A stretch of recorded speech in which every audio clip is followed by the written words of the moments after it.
today, I think we all know where we are. And as Hutch has pointed out, we are in fact midway between Paris and the South Pole. Well, from here to our next port, Papiote, we have a further 1,195 nautical miles to run. That's 3,694 kilometers.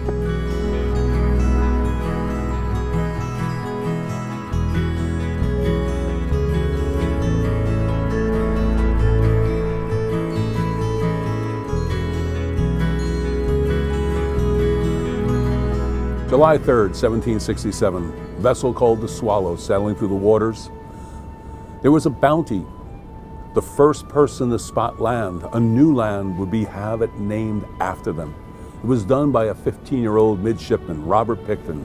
Not only did he get the island named after him, he got an extremely large ration of rum. Became the most popular sailor probably on board the Swallow.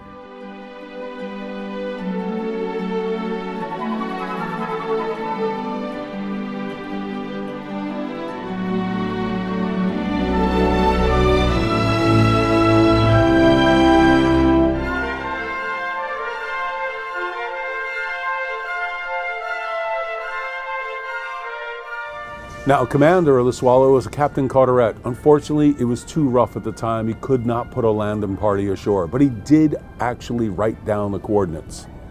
Unfortunately, the coordinates were off. He gave these coordinates to Captain James Cook. James Cook searched the area, could not find Pitcairn Island, but he also did document that there was an island in this location.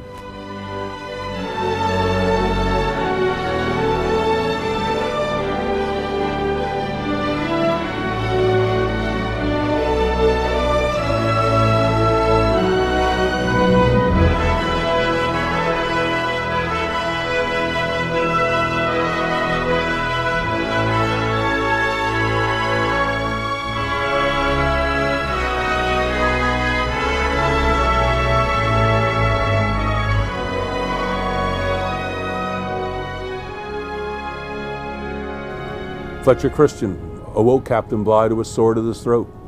He put him and his loyalist men into a punt. They sailed all the way to Timor. Fletcher Christian needed to find a place that no one could locate him. He looked in Bligh's belongings after sailing all the way to the west for months. He found a document that showed Pitcairn Island.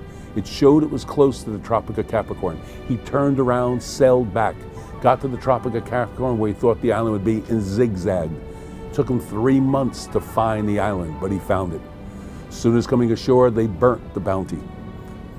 They lived for almost 2 decades. Now on the island were the mutineers, the 8 mutineers themselves, 11 Tahitian women, and 7 kidnapped Polynesian men.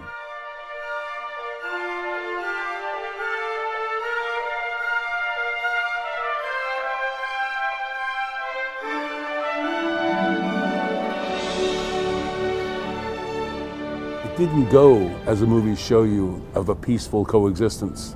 The Polynesian men were not allowed to be with the Polynesian women. This created resentment. This resentment broke into major battles. Unfortunately, one of the first killed, Fletcher Christian. He was tending his garden. He was shot by one of the Polynesian men. His last words, "Oh dear." Now, after the mutineers, the Tahitian women, and the kidnapped Tahitian men, after they were on the island, it was almost 2 decades before they were ever discovered again. For as I mentioned, the island was listed, but it was off by 3 degrees. That's over 48 hours sailing at an average of 6 knots, a vast speck in the middle of nowhere. So they went for years, 18 years to be exact, before they were ever spotted again.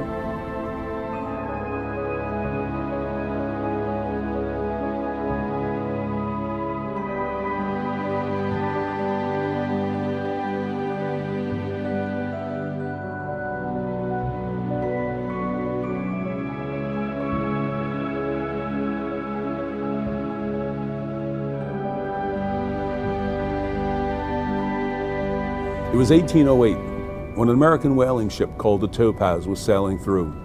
Sighted the island, didn't really know if it was inhabited or not, so she came close. It was Captain Folger. Imagine his surprise when canoes come out. From the canoe, an English voice welcomes him, saying, "I'm Friday, October Christian." Folger and his crew knew right then they had made the discovery of one of the biggest mysteries of the seven seas. They found the mutineers of the Bounty.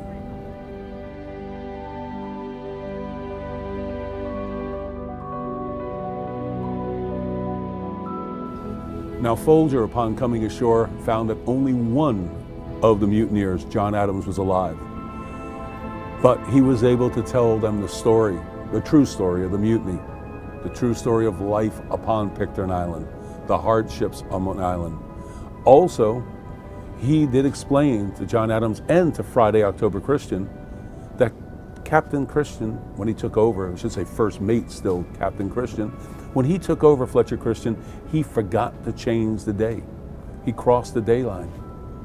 So Friday, October Christian, upon hearing this, renamed himself Saturday, October Christian, and he also renamed his one son, Saturday, October Christian Jr., for at 14 years old, October Christian already sired 2 children.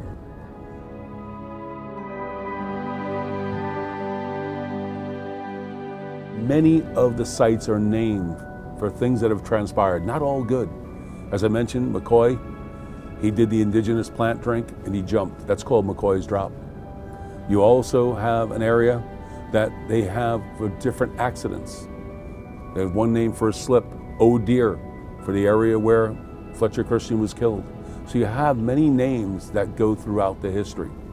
As per the Bounty, you do have the rudder, part of the rudder, and other parts in the main square and in the museum. But other than that, at very low tide, from shore, you can still see the burnt out hull.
And the house is called the house of James Norman Hall. It is a main house because, as I explained in the bus, he had another house which is a beach house just beyond that road, okay? At the time that road was just a mud track, you know, and there were about 1 car a week just passing by there.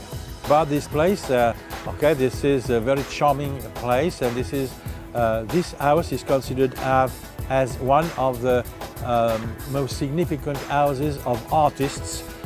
This one, for example, has got a special award for that. And the second one is the house of Stevenson. Stevenson, who died in the island of Samoa, also had a house in Samoa Island, which is considered as a beautiful artist and author's house. Okay, so Robert Louis Stevenson.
will be visiting Matavai Bay and Point Venus, which are historically speaking very important essential elements of Fort Taylor, because this is the point where for first time the Polynesian civilization and the European civilization met with for first time.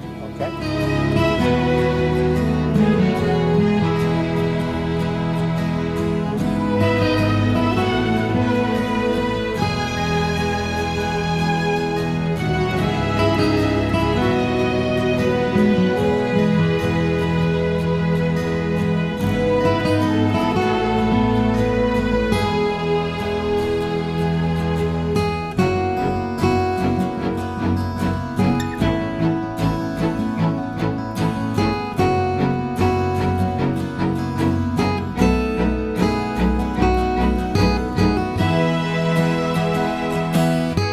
The other stops today will be one at the famous lookout. You know, there is a lookout at the Tara Hill. Tara Hill is a very well-known place, which Captain Cook styled as One Tree Hill when he came in first time, 1769. Then we'll be going on our way along the eastern coast down to Farumei Waterfalls, which is a very gorgeous area, and also the Blowhole. And then we'll be resuming our drive back to Papeete.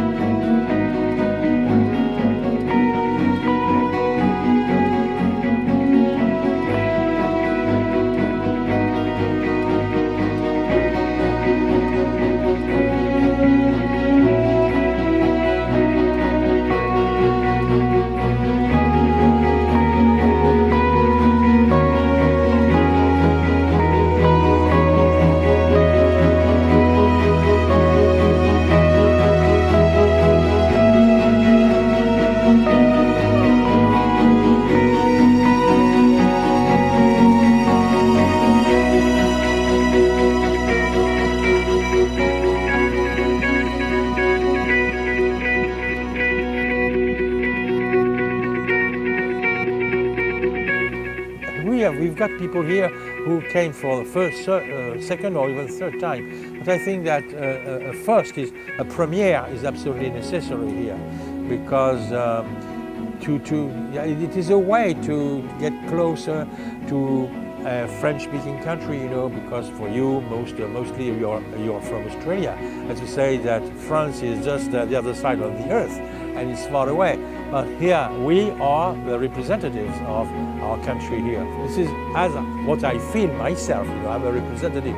I do not want, you won't find any tattoo on my skin, because I think that these things belong to Tahitian people. But I am very proud here to stay as a French, but a person who has been living here for about 28 years now, and so that I stand as a kind of ambassador.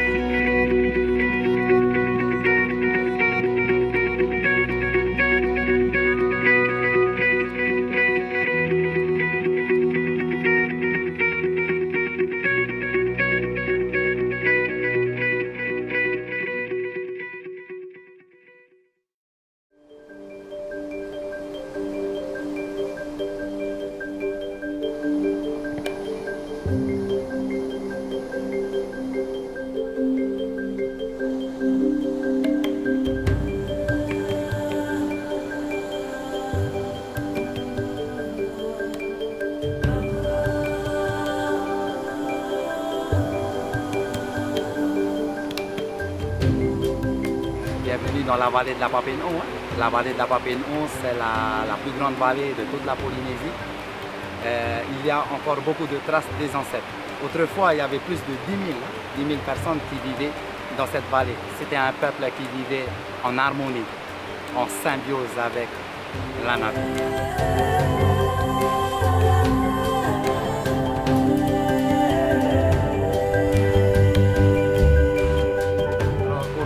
Il n'y a plus personne qui vit dans ces vallées.